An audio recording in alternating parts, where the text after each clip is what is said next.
Mas, professores, estamos aqui para gravar mais uma aula da nossa revista Fé e Ciência, Evidências que Apontam para Deus. O tema é a lição 12, Mente versus Cérebro, o que a psicologia diz sobre a alma. A gente está chegando no final, né, dessa revista, são 13 lições que nós abordamos esse tema de fé e ciência, que é um tema tão atual e tão importante para os nossos jovens, para dar, como eu falei em todas as aulas, né, para dar munição, para dar conteúdo, para dar profundidade, para que eles consigam discutir isso dentro da sua faculdade, dentro do seu trabalho e proteger a sua fé como um todo, né? O tema hoje, que é mente versus cérebro, o que a psicologia diz sobre a alma, ele nos traz um tema que não tem como. É, a gente, assim, é muito complicado porque aí vai parecer que a gente está sempre dando uma desculpa para deixar uma algo mais superficial. Mas as revistas de escola dominical, na maioria das vezes, elas são genéricas, superficiais, e não no sentido ruim, mas na ideia de ser mais introdutória. Para que os alunos, e principalmente o professor, ao ler a revista, conseguir trazer, pesquisar sobre o tema e trazer muito mais coisas para enriquecer a sua aula, né? Porque a gente não tem realmente espaço nem caracteres para discorrer sobre isso, principalmente nesse tipo de revista, que é um tipo de revista que não, por exemplo, uma carta de Paulo que tem 5 capítulos, você consegue praticamente deixar ali 4 capítulos. Que você consegue deixar ali 2, 3 lições para cada capítulo, você consegue aprofundar mais, trazer contexto histórico e tal. Nesse tipo de revista aqui, a gente praticamente tem tirando as 5 primeiras que eram mais sobre ciências biológicas, mas a gente tem um tipo de ciência para cada lição. Então, obviamente, que a gente não consegue ter a profundidade que seria necessária. No caso de psicologia, a gente poderia, claro, trazer como já é um consenso que psicologia é uma ciência, trazer diversas visões da psicologia, trazer porque a psicologia freudiana ela se afasta um pouco do cristianismo, porque é uma psicologia que é um pouco deixada de lado, mas que essa é uma visão psicológica, vamos dizer assim, né? É uma vertente que seria a logoterapia de Viktor Frankl, não é tão ensinada nas universidades, e assim sucessivamente, qual é o impacto, né, como a gente pode dizer, do movimento woke em relação à psicologia como um todo, principalmente nos ensinos que se coloca dentro das faculdades, e trazer todos esses contextos e fazer uma simbiose com a nossa fé, entendendo onde ela consegue auxiliar mais e onde ela consegue auxiliar menos, trazendo diferentes visões, trazendo como seria um comportamento dentro de uma sessão terapêutica em si, para que entender qual que é a diferença de um aconselhamento pastoral para uma sessão terapêutica. Então, assim, a gente poderia falar sobre a própria psicologia em si, mas a gente poderia, então, trazer inúmeros temas para essa lição, mas a gente não consegue fazer isso pelo tanto de caracteres que nós temos. O ideal, eu até estou raciocinando na minha cabeça, pensando um pouco se dá para fazer, é montar uma revista inteira sobre essa simbiose, assim como a gente fez com a ciência como um todo, a gente trazer essa interlocução entre fé e psicologia, porque hoje é um tema que a gente não consegue fugir mais. Hoje é um tema que a gente não consegue mais fugir, porque a gente necessita muito nos dias de hoje. É um outro tipo de universo, é um outro tipo de mundo, uma cosmovisão mundana totalmente diferente. É um confronto, não. Como posso dizer assim, não um confronto tão real como era antigamente, com os nossos pais, nossos avós que falavam que os cristãos eram deixados de lado. Hoje não, hoje a gente está tudo meio que secularizado no sentido geral e nós precisamos ter determinados posicionamentos para conseguir ser esse sal, ser essa diferença, ser esse povo santo. E tudo isso com uma sociedade que sempre está impondo bastante, um contexto de vida que hoje está muito mais corrido, um contexto de vida que hoje você não tem aquele horário que você tinha antigamente. Você chegava 8 horas no trabalho, saía às 5, vinha para casa, ia para a igreja tal. Hoje não, você está fazendo faculdade, você está fazendo um curso, você está fazendo pós-graduação, o seu trabalho, vamos supor nós aqui da igreja da Assembleia de Deus de Santo André, estamos no ABC Paulista, aí às vezes você trabalha lá no fundo de São Paulo, aí mais 3 horas de condução, mais o seu trabalho. É uma vida muito diferente do que era a vida 30 anos atrás, 20 anos atrás. E que isso impacta em muitos processos psicológicos dentro de nós. Então, hoje é muito normal você ver um burnout, hoje é muito normal você ver outros tipos como posso dizer assim, gritos da nossa mente, da nossa psique, sobre como a maneira como nós vemos hoje. Isso atinge tanto os pastores quanto quanto membros normais, como até descrentes e assim sucessivamente. Levar em consideração que isso não entrar numa sessão terapêutica, numa sessão de psicológica, de psicologia, não é nunca um afastamento da fé. Então, assim, muitos temas que nós poderíamos trabalhar, mas nós não temos espaço para isso. Então, a ideia aqui é trazer algo genérico em relação à alma, e principalmente demonstrar que elas podem, assim, a ideia foi central, assim como todas as outras lições tem como andar juntas, né? Então, eu trouxe um tema da alma ali só para dar um tema mesmo para a lição, e a partir disso, compreender que os processos da alma e da psique, que seria um nome que a psicologia usa mais, seriam diferentes dentro de uma sala terapêutica ou de um aconselhamento pastoral ou de uma vida de comunhão com a igreja, mas que ambos têm o seu espaço dentro desse lugar, né? Então, vamos lá. Os objetivos são entender o seguinte, não quero ser longo aqui, porque até como eu disse para vocês, a gente precisaria assim, fácil de várias horas assim para falar sobre esse tema. Vou tentar passar por cima dos tópicos que a gente tem, deixar uma reflexão para você, professor, e você pode se aprofundar em cada tópico dentro da sua casa, verificar qual tópico se assemelha mais à sua comunidade. Se assemelha não, qual tópico ele é mais real para sua comunidade, e a partir disso trabalhar mais nele. Como todas as lições, é o recado que eu deixo. A lição aqui é um parâmetro, mas muitas das vezes eu penso algo sobre um tópico, coloco ali isso no tópico, mas quando você, professor, está dando uma aula ali, você percebe que o tópico 3 ele está muito mais real dentro da sua comunidade. Você gasta um tempo muito maior naquele tópico do que em um tópico, às vezes, que até foi mais elaborado por mim. Então, a ideia é que você veja o contexto da sua comunidade. Os objetivos são entender o significado da alma na Bíblia e na teologia, refletir a respeito da nossa mente, agora ser a mente de Cristo, compreender como uma mente renovada é aplicada no nosso cotidiano. O primeiro tópico ele vai colocar para nós o que é alma, perspectivas bíblicas e psicológicas, né? Automaticamente, quando nós vamos para a Bíblia, e aqui a gente não tem espaço, mais uma vez, para trabalhar a ideia de tricotomia, dicotomia, se nós somos corpo, alma e espírito, ou vamos dizer assim, ou se nós somos corpo, alma e espírito sendo a mesma coisa, vamos dizer assim, então dicotômico. Nós não temos esse período, esse tempo para expor essas visões, mas no sentido geral, o que está ligado à alma está ligado sobre algo imaterial a nós, onde é o centro das nossas emoções, como um todo, emoções de tristeza, felicidade, onde está uma construção do imaterial de quem nós somos, né?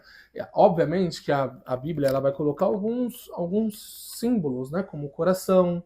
Então, o coração do homem, obviamente que ele não está dizendo, um dos tópicos vai dizer isso, não do coração de carne que bate ali, que a gente tem, que nós temos dentro de nós, mas a ideia de um lugar dentro de nós onde está o centro das nossas emoções, que essa é a alma, né? Quando nós vamos para a Bíblia, nós vamos perceber, então, ali em Salmos 39.5, né? Capítulo 39, versículo 5. Ele vai dar uma ideia de abatimento no 42, refrigério no 23, salvação no 16, várias emoções e estados de espíritos no 39, como eu coloquei. Ele vai colocar que ela foi criada, a alma foi criada por Deus e colocada em nós a partir de um fôlego soprado em nós mesmos por Deus, que seria, a gente vê esse relato, todo mundo conhece, no Gênesis 2:7, demonstrando que é algo divino. Então, o versículo ele vai deixar muito claro que ele soprou em nós e nós nos tornamos alma vivente. Então, obviamente que o corpo em si ele não tinha esse peso, o corpo ele não tinha esse imaterial dentro dele, isso foi soprado dentro de nós por Deus.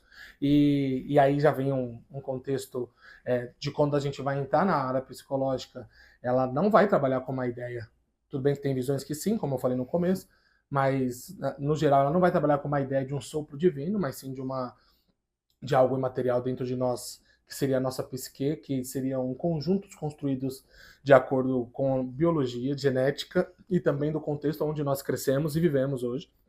Mas na Bíblia, isso não é trabalhado assim. A vida espiritual e moral do indivíduo está, portanto, enraizada na alma, o que é continuamente renovada pela ação do Espírito Santo, que a gente vai ver essa ação no próximo tópico, mas a ideia geral é que a alma é o lugar onde nós temos o centro das nossas emoções, algo é o imaterial em nós, seria a nossa alma. Quando nós vamos para o conceito psicológico, eles vão trabalhar muito com mente e psique, eles não usam a palavra alma.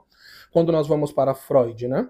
O Freud ele vai trazer que a psique humana é um sistema complexo de processos mentais e conflitos internos com uma base biológica. Ele acreditava que nossos comportamentos são principalmente influenciados por esses processos psicológicos e biológicos, e não por entidades imateriais separadas do corpo. Então, como eu disse, a ideia freudiana ela se distancia um pouco do que nós entendemos do cristianismo como fé. E aí, eu não estou dizendo, sendo taxativo, de que ser psicanalista, que é a ideia de Freud, né, daí que deriva, ser psicanalista de Freud, de Jung, enfim. Não estou dizendo que isso é não ser cristão, mas que muitas das bases utilizadas por Freud para desenvolvimento da sua teoria, elas não se conversam com o cristianismo. Agora, a partir dos estudos de Freud, dos seus seguidores e assim sucessivamente, há sim coisas muito reais a se trabalhar e que elas podem ser usadas com ressalvas dentro de uma ideia de um tratamento para um cristão. Então isso é uma coisa muito importante a se considerar. Então nós temos pastores, por exemplo, tem um pastor que já veio aqui bastante no nosso ministério, o Alain Brizotti, que ele é um psicanalista hoje. E a ideia de ele ser psicanalista, mesmo sendo um pastor pentecostal, para ele não foi uma coisa que uma anulou a outra, porque ele conseguiu retirar o que não funciona, ou que não é real para uma pessoa cristã, e conseguiu trazer aquilo que ele poderia utilizar dentro de um processo, de um tratamento de um paciente, na maioria das vezes, dele cristão. Então, no caso de Freud, a mente ela é desenvolvida por uma ideia biológica, genética praticamente, e principalmente de uma ideia social, da onde ele cresceu, o meio, né, o fruto do meio. Essa é basicamente a ideia geral. Por outro lado, Viktor Frankl, em sua abordagem logoterapêutica, introduz uma perspectiva que reconhece a dimensão espiritual do ser humano. Viktor Frankl, para quem conhece, é aquele que escreveu um dos livros muito famosos, que é Em Busca de Sentido, ele demonstrando como que pessoas dentro de campos de concentração conseguiam encontrar sentido ainda na vida, mesmo tendo uma vida assim, não tem nem palavras para explicar a vida que eles tinham lá dentro, né? Então é esse Viktor Frankl aqui. Para Frankl, a busca por sentido é a motivação central da vida humana. Então, a busca por um sentido geral é o central da vida humana. E esse sentido muitas vezes está relacionado a valores espirituais e existenciais. Então, Viktor Frankl já vai para uma abordagem totalmente contrária de Freud. Eu trouxe essas duas aqui na revista para demonstrar que dentro, eu não consegui explicar as visões, mas dentro de determinadas visões, algumas se assemelham mais, outras se assemelham menos ao que nós temos de ideia como alma, tá? Então, para finalizar, o último parágrafo vai dizer o que podemos entender de tudo isso. A alma é o nosso lado imaterial e espiritual que foi afetado pela queda e reconectado na cruz. Ela molda o nosso comportamento e propósito de vida. Ao buscar entender a mente e os padrões do comportamento, identificamos influências materiais e psíquicas. A psicologia nos oferece ferramentas valiosas para enfrentar esses conflitos internos e traumas, embora essas abordagens não lidem diretamente com o lado espiritual. Que aí, o nosso próximo tópico vai trazer isso muito bem. Vamos estabelecer aqui. Deus pode curar doenças psíquicas? Pode. Quando a gente pode colocar assim, Deus pode algo, sempre a resposta é pode. Deus pode fazer tudo que ele quiser, ele é Deus. Então, assim, essa é uma pergunta até sem sentido. Se ele pode, ele pode. Se ele vai, é outro contexto. É outra história. Agora, se ele também não quer utilizar como posso colocar assim, ele não quer utilizar de ferramentas dentro da criação que ele mesmo fez para nos curar, também é outra história. Mas tem coisas que são inerentes, tem coisas que não tem como, nós não conseguimos mesmo, não é possível fazer nem com a terapia, tem coisas que não é possível fazer com um aconselhamento pastoral. Às vezes o aconselhamento pastoral até consegue quando o pastor ele está engajado na área psicológica, né? Mas vamos lá, vamos dar um exemplo. Eu coloquei aqui um pastor presbiteriano, provavelmente você conhece, Augusto Nicodemos.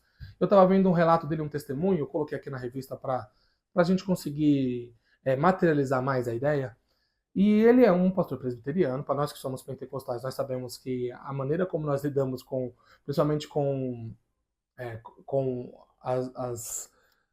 os demônios, vai. Eu queria colocar um nome mais bonito, assim, mas a ideia de possessão demoníaca, a ideia de santidade, de combater, é diferente. É diferente. Nós somos mais combativos, enquanto os pastores presbiterianos, a denominação presbiteriana, ela lidar de uma forma diferente, né?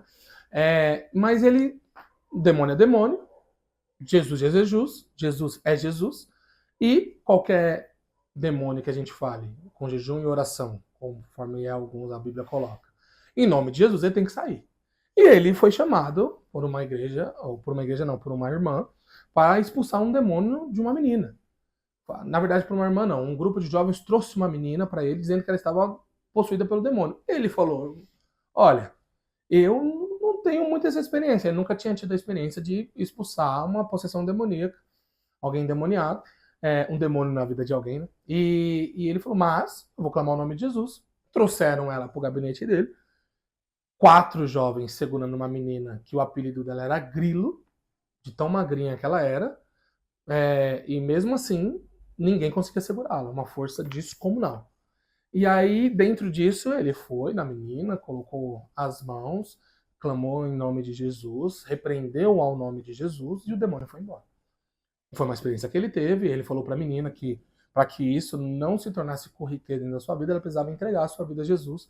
E a partir disso, eu viveu uma vida de caráter, com o coração e a alma, ou coração/alma, sendo entregues a Jesus, que é o próximo tópico nosso. E ela não quis. Beleza. Passou-se um tempo, uma irmã falou assim, olha, vem aqui, eu preciso que você expulse o demônio da vida do meu filho, que ele só grita, que não sei o quê. Trouxeram o filho para ele no gabinete, ele foi lá, colocou as mãos e expulsou o demônio não sai. Ele expulsa o demônio em nome de Jesus, o demônio não sai. Ele pede para os pais, para a família, sair e começa a conversar com essa criança, uma criança. E aí ele descobre que é uma criança inconstante, abusada sexualmente e que queria chamar atenção de alguma forma, enquanto a família identificava que isso era demônio. Qual que é a moral da história? São coisas distintas, professores. E essas coisas distintas têm ferramentas específicas para que você se resolva esse problema. Quando é espiritual, não adianta levar para um consultório terapêutico. Não vai mudar. Não vai mudar. Por quê? Porque isso é espiritual. E coisas espirituais precisam de ferramentas espirituais. Guerras espirituais precisam de lutas espirituais. Nós precisamos lutar espiritualmente contra aquilo. Então, se você está tendo uma guerra espiritual, se o seu aluno está tendo uma guerra espiritual, não vai ser o psicólogo dele que vai ajudar nisso. Não é o lugar. O consultório não é o lugar para isso. E o psicólogo vai frustrar aquela família, aquela pessoa, porque não é da alçada dele. Isso é da alçada de Jesus, isso é da alçada do pastor, do líder. Ou o seu membro ou membro, né, professor, que dentro daquela família se representa ali ser o homem de Deus e auxilia naquilo dali. Agora, tem contextos que o aconselhamento pastoral ele pode ser efetivo, sim, mas que o aconselhamento psicológico em conjunto com isso é extremamente aceitável e necessário. Então, dentro disso, eu até coloquei aqui em um dos tópicos que, assim, a psicologia vai demonstrar para uma pessoa a falta que o pai dela faz e como isso influencia na maneira como ela pensa e na maneira como ela age. Na maneira, principalmente, como ela lidar com uma outra figura masculina, sendo o seu marido, enfim, e outros pontos. Enquanto a psicologia consegue ajudar ela a identificar isso e a tentar enfrentar, Deus pode retirar essa falta. Deus pode. Deus pode demonstrar para ela que o único pai necessário para ela é ele mesmo. Mas são coisas diferentes. Ela não vai chegar e ter um sonho, por exemplo, onde no sonho alguém vai dizer assim para ela: você não consegue se relacionar por questões mal resolvidas com o seu pai. Não vai acontecer. Isso ela vai conseguir identificar dentro de um consultório terapêutico.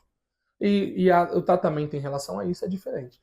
Agora, você percebe que são coisas diferentes, professores, que podem se alinhar? É claro, de novo, a parte da fé, ela nem sempre consegue ser utilizada, nem sempre não, quase nunca consegue ser auxiliada consultório terapêutico. Agora, quando se há um conjunto entre problemas emocionais, problemas da psique, como a psicologia vai colocar, problemas na alma, no espírito, em relação ao problemas espirituais, e você está em conjunto com aconselhamento pastoral e com aconselhamento terapêutico, isso é de um ganho incalculável.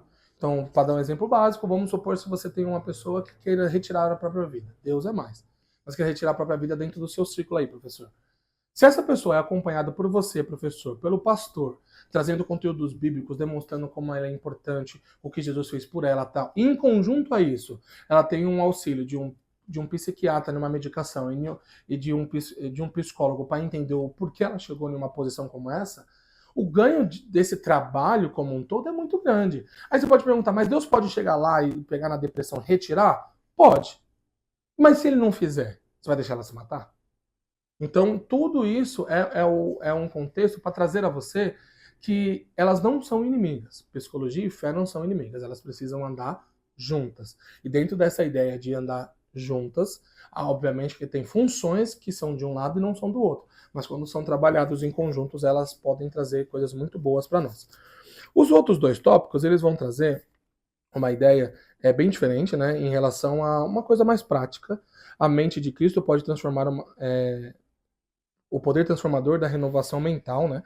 Onde nós vamos trazer que nós, porém, temos a mente de Cristo e o caráter de Cristo, ele vai entrar na morte do nosso próprio caráter. Então, não vai ser como posso dizer, um upgrade do nosso caráter, e sim a ideia de que nós somos caídos, o pecado entrou dentro da nossa alma, e nós precisamos que o caráter de Cristo sucumba essa veia pecaminosa dentro de nós, e esse é um poder que é o Espírito Santo que faz dentro de nós. Ele vai nos transformando, nos moldando ao caráter de Cristo. É isso que esse tópico vai trazer, com algumas referências bibliográficas que você pode também se aprofundar. O quarto tópico vai trazer para nós guardando o coração, a mente, a alma e o comportamento. Aqui vai trazer uma ideia de que guardar o coração é como cuidar de um jardim. Olha que legal. O coração não é só um órgão que bate no peito, mas o centro das nossas emoções, pensamentos e decisões. Quando a gente cuida do que entra na nossa mente e alma, estamos protegendo da fonte de tudo que fazemos e de quem somos. A ideia é o quê? Tudo que nós alimentamos a nossa alma vai reverberar de como nós vamos agir. Então, se isso entra dentro de nós, se nós colocamos comida podre, se nós colocamos... E eu estou falando espiritualmente mesmo, imaterialmente dizendo. Então, tudo que nós consumimos, se for ruim, as nossas atitudes e pensamentos vão ser ruins também. Então, nós precisamos entender e compreender que é necessário alimentarmos bem a nossa alma, o nosso coração, o nosso espírito, você pode utilizar a palavra que você quiser, a nossa mente, para que a partir disso, alimentar isso com a palavra de Deus, coração, com jejum, com comunidade religiosa, com comunhão, para que as nossas decisões e as nossas atitudes a partir disso reflitam aquilo que nós alimentamos, aquilo que nós ingerimos. Então, esse é o sentido padrão de plantar uma coisa boa para receber o fruto bom, né? Então, isso vai nos retirar de determinados lugares, isso vai nos retirar de determinadas amizades, isso vai nos retirar de muitos contextos, entendendo que lá não é lugar para isso, porque não vai trazer um bom alimento para quem nós somos. Então, essa é a ideia de guardar o coração para que ele floresça de uma forma boa, para que nós conseguimos cumprir aquilo que nós fomos chamados a ser, adoradores, vocacionados e servos, no sentido geral. Então, essa é a ideia que eu quis trazer geral para vocês, professores. Vocês podem se aprofundar em qualquer um dos tópicos que vocês têm aí e ver qual que fica melhor para a sua comunidade religiosa. A conclusão vai dizer: a combinação da psicologia e da teologia é essencial para vivermos uma vida cristã saudável e equilibrada. Ao entender como a mente e o coração trabalham juntos, podemos aplicar princípios bíblicos para transformar nossas emoções e comportamentos. A psicologia nos ajuda a lidar com problemas do dia a dia, enquanto a fé nos dá força e a orientação necessária para superar desafios. Portanto, ao buscarmos conhecimento, tanto nas escrituras quanto nas ciências modernas, criamos uma base sólida para o nosso crescimento pessoal e espiritual. Isso nos permite viver de forma mais autêntica, refletindo o amor e a graça de Deus e as nossas ações, a decisões diárias. Investir tempo em entender e aplicar essas duas áreas pode levar a uma vida mais equilibrada, significativa e alinhada com um propósito divino. Amém, professores? Então, essa foi a nosso bate-papo de hoje. Espero que possa ter te ajudado e nós nos vemos na próxima aula. Deus abençoe.